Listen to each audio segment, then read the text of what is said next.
बहुत ज़माने पहले एक शहर में एक गरीब फकीर रहता था। उसका नाम बाबा दरवेश था। वो दिन भर अल्लाह का जिक्र करता और जो कुछ राह चलते लोग दे देते वही खा लेता। न कभी किसी से सवाल किया, न किसी के सामने झुका।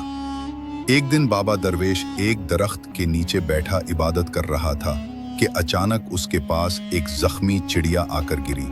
उसके पर जख्मी थे और वो सोने की तरह चमक रही थी। बाबा ने उसे उठाया, पानी पिलाया और अपने फटे पुराने कपड़े से जख्म साफ किए। चिड़िया चंद दिनों में ठीक हो गई और उड़ने से पहले बोली, बाबा जी, आपने मेरी जान बचाई है। मैं कोई आम चिड़िया नहीं बल्कि एक जादुई चिड़िया हूँ।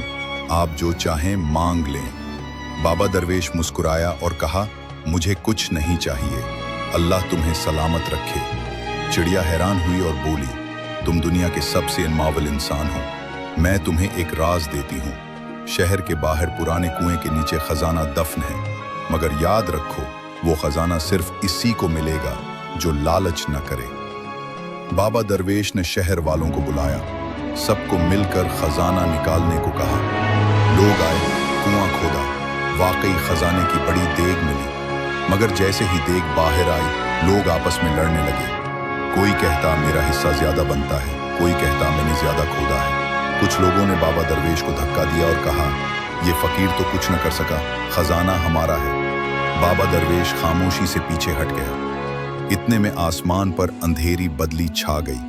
आंधी चली और खजाने की देग जमीन में दोबारा धंस गई। सब चीखने लगे।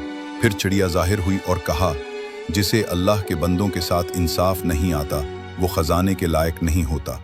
खजाना वापस गया और अब ये दुनिया के किसी लालची को नहीं मिलेगा। बाबा दरवेश फिर से अपने दरख्त के नीचे सुकून से बैठ गया। लोगों को एहसास हुआ कि असल खजाना सब्र, ईमान और बेलौज़ खिदमत है। याद रखें, सच्चा खजाना दौलत नहीं बल्कि किरदार, सब्र और खुलूस है।